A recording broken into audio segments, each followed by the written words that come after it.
Muy buenas tardes, doctora. ¿Cómo se encuentra? Buenas tardes. Muy bien, muchas gracias. Gracias por el espacio.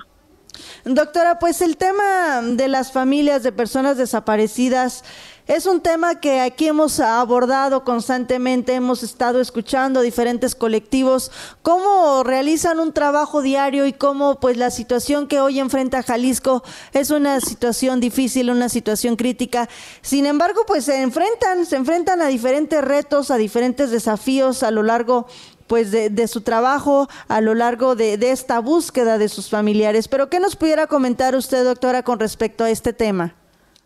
Pues el día de hoy se realizó una conferencia de prensa de manera conjunta con el colectivo Entre Cielo y Tierra y el CEPAD, que es el Centro de Justicia para la Paz y el Desarrollo. Esta conferencia tuvo el propósito de insistir en un tema específico, que es el derecho a la reparación integral que tienen las víctimas, en este caso las familias de personas desaparecidas. Y bueno, fue preocupante lo que se expresó en la conferencia, porque a pesar de que desde hace 4 años, en 2019, un conjunto de familias obtuvieron una resolución favorable, o una recomendación, mejor dicho, de la Comisión Estatal de Derechos Humanos para la reparación del daño, hasta la fecha esto no ha sido posible y esa reparación no ha cubierto todas las medidas que la propia ley determina. Frente a ello, pues los colectivos han tenido que buscar asesoría especializada de una abogada y a través de ella iniciar procesos judiciales para que esto pueda ser implementado. Estamos hablando desde amparos, procesos en los juzgados de distrito, el insistir nuevamente en la Comisión Estatal de Víctimas la necesidad de la atención y hasta la fecha sin resultados, lo cual es muy contradictorio porque uno de los beneficios que pudiera otorgar la Comisión Estatal de Atención a Víctimas es la asesoría jurídica, y las familias, para obtener los propios medidas de reparación que ya les fueron concedidas por la Comisión Estatal de Derechos Humanos, tienen que recurrir a abogados particulares, porque esto es por falta de atención de la propia Comisión Estatal. Es decir, que estamos en un panorama bastante desalentador porque no tenemos estrategias claras para la prevención respecto de que no siga cometiéndose las desapariciones que día con día suceden en Jalisco, pero tampoco lo que la ley ya determina y que es muy específico. Las familias tienen que pasar un calvario para que las autoridades correspondientes les atiendan. En ese sentido fue que se expresaron hoy las preocupaciones. Y lo dice usted muy bien, doctora. Hemos platicado con los colectivos y nos hacen ver precisamente este calvario al que se enfrentan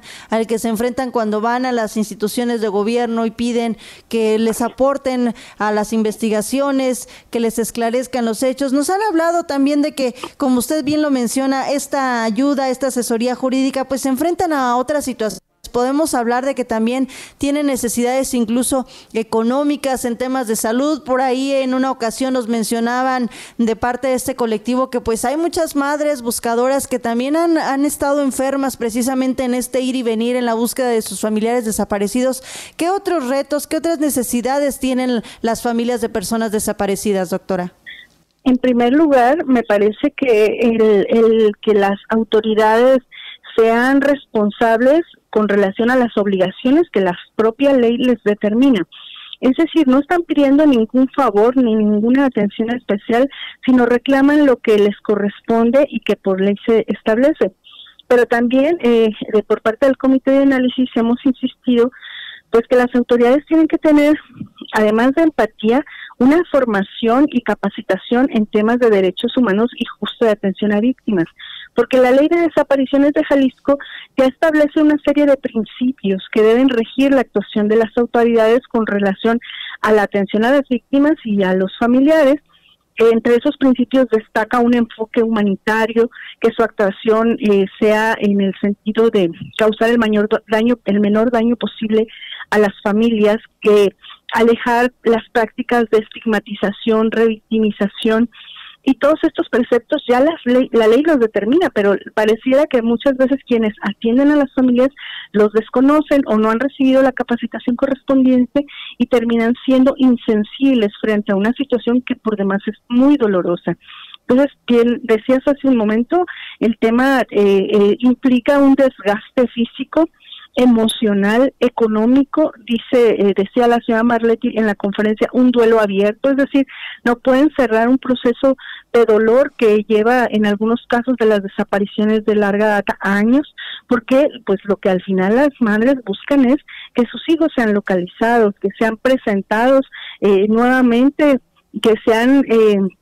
se investigue lo que ha pasado, que haya verdad, que haya justicia, pero bueno, en este camino que es el punto esencial, pues la ley prevé medidas. Por ejemplo, las personas que viven en distintas regiones de Jalisco, al trasladarse a las diligencias a Guadalajara, pues tienen que invertir una cantidad de recursos considerables porque no hay puntos de atención hacia el interior y hacia las regiones, y eso debería estar contemplado en estos fondos presupuestales para la atención a las víctimas, el que tengan que desplazarse, el que a veces tienen que dejar de trabajar, el que requieren atención jurídica, médica, psicológica, no nada más pues señalarles como víctimas, sino todo un catálogo de derechos que la propia legislación determina como medidas de compensación ante el daño sufrido de forma continuada. ¿Qué tan importante, doctora, es visibilizar esta problemática que hoy se vive en Jalisco, el darles estos espacios precisamente a las familias de personas desaparecidas que, como usted lo menciona, pues han venido trabajando constantemente a pesar de las dificultades a las que se enfrentan? Claro, esto como sociedad es sumamente necesario porque es correcto que las familias principalmente hacen su labor de acompañamiento, de defensa de derechos humanos, pues de ser una instancia colectiva de exigencia de justicia, pero también con este accionar, con visibilizar en las calles o en las redes, con las cédulas de búsqueda o fichas de búsqueda como se les conoce, el charlar en foros, en conferencias sobre la situación, ayuda también a prevenir que esto suceda en el sentido de informar a la ciudadanía que vivimos en una región donde es un problema serio, alertar, por ejemplo, respecto de los cuidados que los jóvenes deben de tener pues cuando transitan en el espacio público. Todo esto que hacen los diversos colectivos es una labor invaluable en defensa de los derechos humanos y de la seguridad de todas las personas, y no solo de la búsqueda de sus familiares. Por eso es muy importante la empatía, la solidaridad y pues contribuir a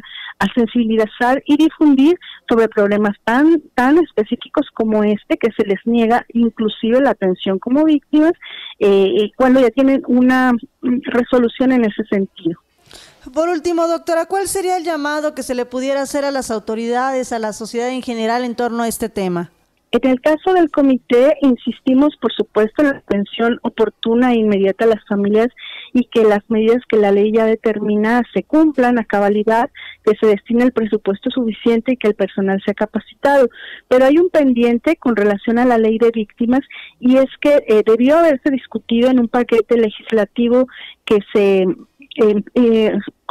hicieron comisiones en el 2020 y se aprobaron las leyes en el 2021, me refiero a la ley de desaparición y la ley de declaración de ausencia. En esa discusión, que se integraron meses de trabajo y en el que el comité universitario también participó, quedó pendiente la ley de víctimas y se dijo que se iba a avanzar en la discusión, y esto no sucedió. Entonces hace falta que se retome en estas mesas de trabajo donde se integre los colectivos, la sociedad civil y personas expertas para discutir la ley de víctimas y que haya consonancia con las otras dos legislaciones que ya fueron modificadas en el estado de Jalisco, y por tanto pues que se priorice la atención hacia las familias y hacia las personas, en este caso concreto, que enfrentan la tragedia de tener un familiar desaparecido. Pues yo le agradezco mucho, doctora, por permitirnos el día de hoy platicar con usted y bueno, conocer también lo que se está realizando dentro del Comité de Análisis en materia de desaparición de personas. Muchas gracias, buenas tardes.